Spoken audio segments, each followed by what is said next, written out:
As a 7-figure 31-year-old dividend growth investor that has a substantial amount of money invested in rather higher yielding assets, I often get asked questions and critics asking me why I invest in relatively higher yielding stocks and ETFs even though they are sometimes less tax efficient and offer a smaller total return. Well, in this video, we're going to dig deep into some of my main reasons on why I invest in higher yield, even as a younger investor, and why I think more and more young people over time will also follow a path like this one. So if you're a long-term investor who has thought about investing in higher yielding assets, make sure to stick around, drop a like down below, and let's get right into it. I just finished my brand new dividend investing ebook where I share exactly how I went from zero to now over 7 figures invested, and also on how I earned more than $6,000 per month in dividends. I also finished my custom dividend tracker that you can use to track your dividend income progress on an ongoing basis. So make sure to grab yourself a copy of my dividend investing ebook and the new dividend tracker today. It's the first link in my description. So first, before I give my exact reasoning, maybe it'll be helpful to show you my exact portfolio.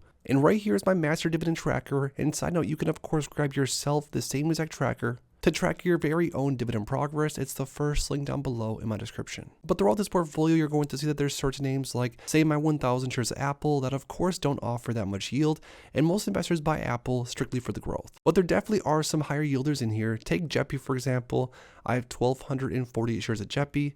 I also have quite a bit of Verizon stock, and even though not every single position in this portfolio is what I would consider high yield, a lot of the names in this portfolio can sort of lean that way. Now, to make things really easy, I sort of made a diagram just to show you exactly my thought process on some of the pros and some of the cons and my take on it when it comes to investing into some higher yield. And of course, I want to hear from you guys down below. Drop your comments when it comes to a younger investor invest into relatively higher yielding assets, because of course I want to know what everyone thinks. So first off, let's go through some of the cons, or some of the potential cons when it comes to investing into higher yielding assets. Like some of the ones I even showed you inside my portfolio, take names like JEPI, JEPQ, QYLD, etc. So first off, this is what I came up with. You need more money to make it feel like it's worth it. So what I mean by that is, because by investing into higher yielding options, you're not necessarily going to get that large of a total return. So an investor might feel like they need more invested to make it feel like it's worth that strategy altogether. Now, another con when it comes to higher yielding options, and this is sort of real across the board, but of course I'm not an accountant and everyone's taxes are different. So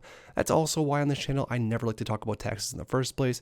But one of the cons are taxes. Some of the higher yielding ETFs, for example, are not given the best tax treatment compared to a stock that maybe offers a qualified dividend, or even a stock or ETF that doesn't pay a dividend at all and just offers growth long term. Now, another con when it comes to investing into higher yield is that there's less total return.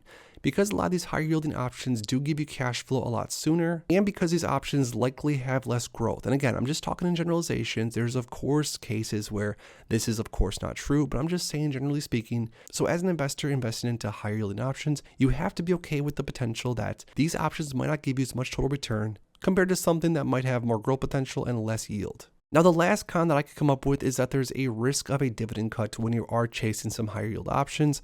And of course, I've seen different stocks and ETFs also cut or change their dividends when they're not super high yield. But a lot of times, again, generally speaking, when you are investing for higher yield, there is the risk that, of course, dividend safety could be put on the platter. Now, some of the higher yielding pros that I came up with, and these are some of the main reasons that why, for me personally, as a 31-year-old investor, I choose to invest into higher yielding options. Now, for one of the main reasons, and this is probably a reason that a lot of investors choose to invest into higher yielding options from day one, is because you get cash flow basically today. By investing into higher yielding options that say pay 5, 7, or even 10% yield per year, for every $1 or $100 that you invest into that asset, you're going to see a lot more cash flow on a monthly or a quarterly basis compared to someone that only offers, say, 1, 2, or 3% yield. Now, again, there's pros and cons to everything, and it doesn't necessarily mean that a higher yielding option is necessarily better just because it offers more cash flow today. But depending on what your strategy is as an investor, and towards the end of this video, I'm going to share with you my exact strategy. The cash flow today, the income today might be a better option for that investor. Now, the next pro that I came up with was that it's very, very motivating to invest into higher yielding assets. Now, the reason being for this is that, once again, if you're solving for cash flow, if you're looking at your entire investment portfolio and you're trying to figure out how can I get this portfolio to pay me as much cash flow as possible on, say, a monthly or quarterly basis while still maintaining a safe dividend yield across the portfolio, and of course still having some upside potential throughout different areas in the portfolio. Now, investing into higher yielding options is definitely motivating because for every dollar or $100, like I said a minute ago, that you invest into some of these higher yielding options, you're going to see your estimated annual income move up substantially. Now again, this is also all going to change on whether you have a ton of money to invest into right off the bats, or maybe you don't have all that much money at all. But again, just generally speaking, I find it much more motivating when I buy into something higher yield because again, what I'm personally solving for is cash flow, and that's over a monthly and yearly basis. Now, the last pro that I came up with for higher yielding options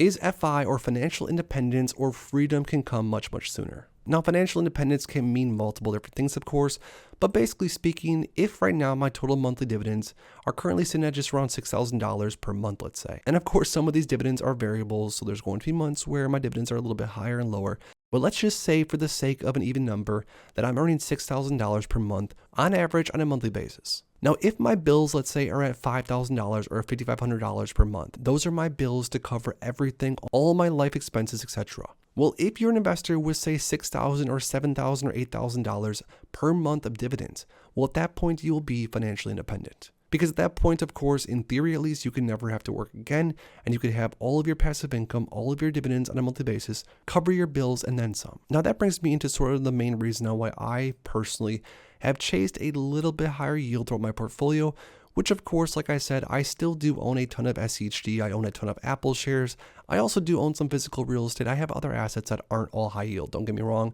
I'm definitely not what you would consider a income focused investor, but I do have a liking for cash flow. Now this is because at 31 years old, even though I'm not looking to retire today or tomorrow and use all these dividends to pay for my bills or pay for my life, currently as of right now, I am reinvesting all my dividend income into buying more high quality different dividend paying stocks and ETFs.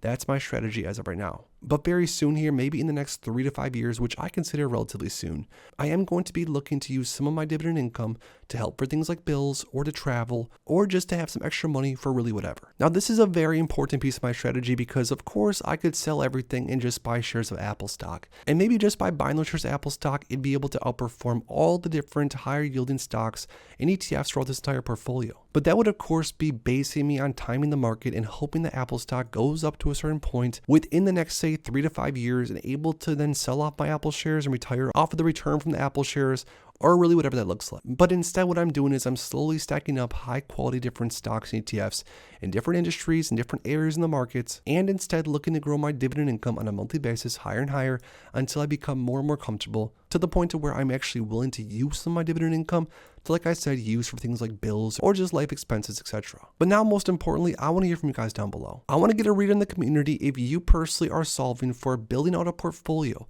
that's relatively higher yield or lower yield. Let us know in the comments down below. If you enjoyed this video, make sure to please drop a like on it and subscribe for more future content like this. Thanks as always for stopping by, and if you are interested in investing, make sure to check out these recent videos I posted right here.